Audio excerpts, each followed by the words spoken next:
Freak Nation, Austin Cindric joining us here in the Lucas Oil Studio, SpeedFreaks pits. And Austin, let's get the first question out of the way of importance.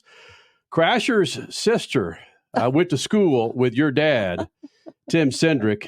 Is it true that he was a nerd in high school, Tim Cindric, Austin Cindric? Can you be a nerd and not get good grades?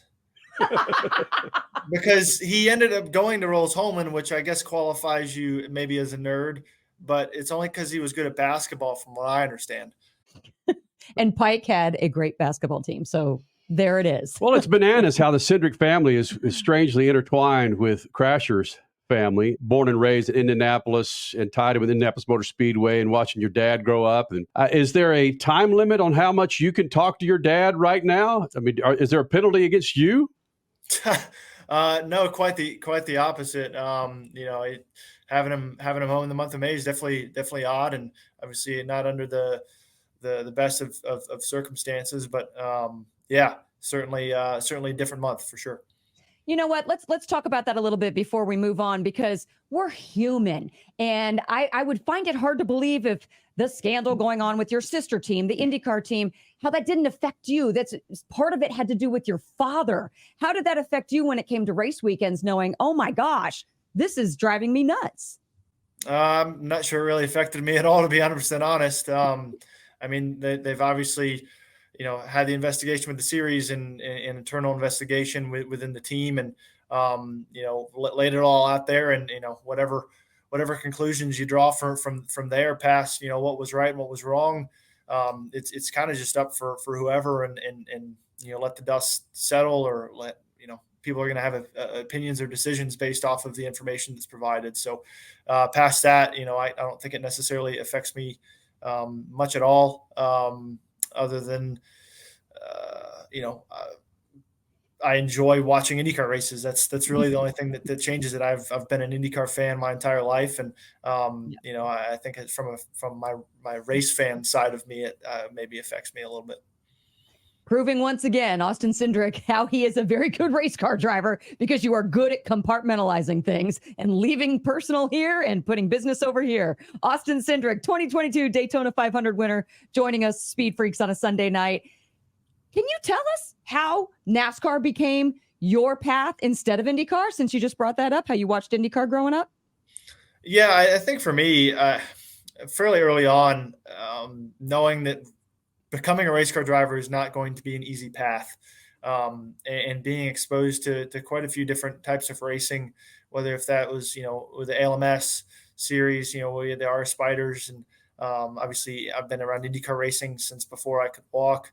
And when I moved to North Carolina, being around kind of the NASCAR side of things for the first time, for me, it was never about what I was driving. It was as long as I was driving. Like, beggars can't be choosy. If you want to be a race car driver, like, I will drive anything. And that's kind of what my career has really been about, whether if it's open wheel cars, stock cars, sports cars, endurance racing, rally cars, really whatever I could get my hands on for the longest time. And it's just going where the opportunities are. And I would say I didn't really have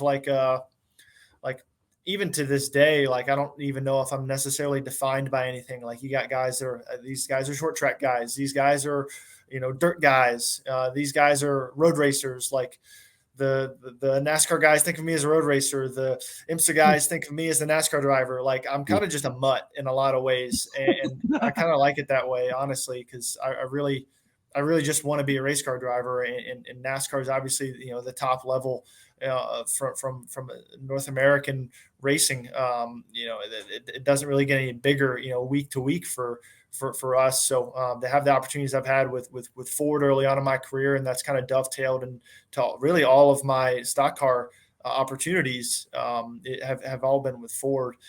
So I think that's kind of how I got my foot in the door in a lot of ways. And it's kind of just, continually built and taking advantage of those opportunities to get to the Cup level. Okay, well then, Mr. Mutt, it's a hot topic right now. When are you going to do the double? You can do it. I know you could get in an IndyCar and do just like what Kyle Larson is doing. I'd certainly like to. I mean, it's not. I don't think it's within the next year or so, right? I think watching Kyle do it this year, really lays the groundwork for someone like myself who's on this Cup schedule every week of how it would be possible. I certainly focused on my career in NASCAR right now, but you definitely can't hide my passion for that race. And I'd love to be able to do that race. And at the same time, I'd love to put myself in the category of guys who've won the Daytona 500 and have won the Indy 500. I mean, that's big stuff. Yeah. So, I love the thought of it, but a lot of hard work to get to that point. And for me, it's got to be the right opportunity and the right timing, in my career. And right now, like I said, I'm pretty focused on what I'm doing in NASCAR. Austin Cindric, man, I talked to you when you were a young teenager in the Global Rallycross Championship. You said you'd like driving everything. How did Global Rallycross, or how did Rallycross fall by the wayside as you started climbing the ladder? Yeah, like I said, I kind of went where the opportunities went. I had actually a few good opportunities to kind of move up to the top level in Rallycross, and it's struggled. The sport itself, Rallycross, has kind of struggled to kind of get a foothold, in the U.S. since the GRC days. It's kind of redefining its identity with, they got Nitro Cross now. I did one of those events, at the end of 2022 with they're all electric cars, FC1, awesome cars. Travis Pastrana's gotten involved and really been able to build some super gnarly racetracks that almost, like, some of them mimic supercross tracks more than racetracks. But it's something that I absolutely loved doing. Like I said, it's just kind of going where the opportunities have taken me. And, I feel like it's unfortunately, it doesn't have enough of an identity right now in the US. Like, I think it's an awesome form of racing. It's, it doesn't require a high attention span to get into it. Everyone you take it, I mean, there's cars flying through the air, going through the dirt, standing starts. I mean, it's just a ton of action in a short amount of time.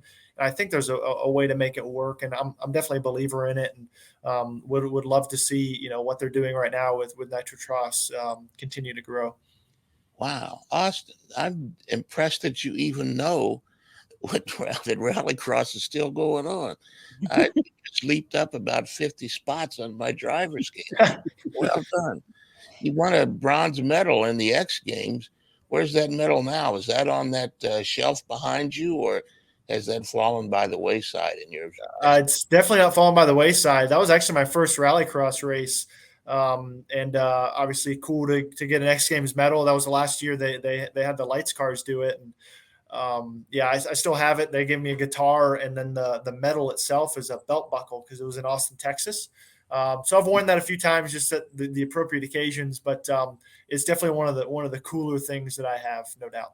Austin Cindric joining us here in the Freak Nation. And Austin, I don't think anybody wears a bow tie better than you under 30. So it's always fantastic when you roll that thing out for the TV coverage. You had the Coca-Cola 600, a long race. Then you move over, of course, to Worldwide Technology Raceway. As soon as Monday flops in, do you change your mindset, or as soon as you get off the track? When do you start preparing for Worldwide Technology Raceway or other tracks after a race? That's a great question, and it's a very specific event that changes my mindset from race to race. We have our Monday meetings, post race every week, and whether if that's with just a 2-car, some specific members of my team, or obviously the entire group with my teammates and kind of administration and kind of engineering group, we kind of debrief that, and then from there I go do a workout in the facility at Penske, and it's usually about halfway through my workout, I'm over it. Whatever's happened, good or bad, I'm over it. And the times that I haven't done my workout, I don't get over it. So I'm a big believer in the gym being able to separate mind and body. That's usually when it happens about every week. But I think it's important because we only have really 2 days to get prepared. At least the team does, for us. And this month of June is actually going to be a really difficult time for our truck drivers, with having to go out to St. Louis and back, and Iowa and back, and then Sonoma and back. That's a lot of traveling, and the team has to have the car together in well enough time for them to be able to do that, whether if that's, being done on Tuesday or being done on Wednesday. And with the way our practices work, we have to have all of our decisions made for our race cars, minus, some bar changes or, some shock clicks or some ride height. Like we have all those decisions made for the next week already by Wednesday at the absolute latest. So if you're not switched over by Tuesday, you're behind in my mind. Freak Nation, you can catch Austin Cindric and all of his compadres, Worldwide Technology Raceway, coming up next weekend. Buddy, thanks for doing this, man. Good luck to you for the rest of the season, all right? Absolutely. Appreciate y'all. Thanks for having me. For more than 30 years, Lucas Oil Products has been solving some of the most difficult mechanical problems in the automotive, marine, and industrial industries. From our original Core 4 products, heavy-duty oil stabilizer, power steering, stop leak, transmission fix, and fuel treatment, we have now developed over 400 custom products to help solve some of the world's toughest mechanical issues. Go to lucasoil.com to see what we have in store for you. Lucas Oil, it works.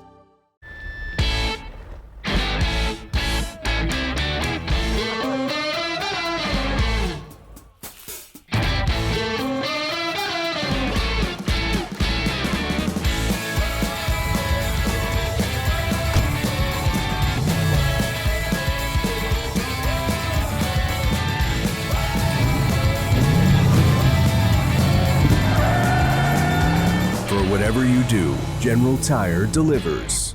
The weekend racing is over, or is it?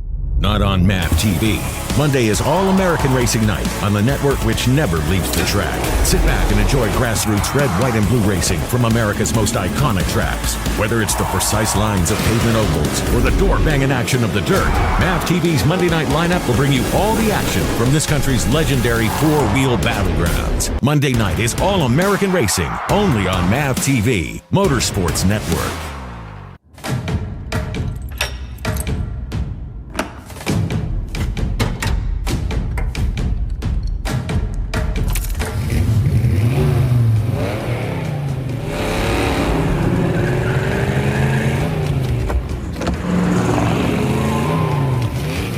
Looking for power to spare? Count on an FVP battery. FVP.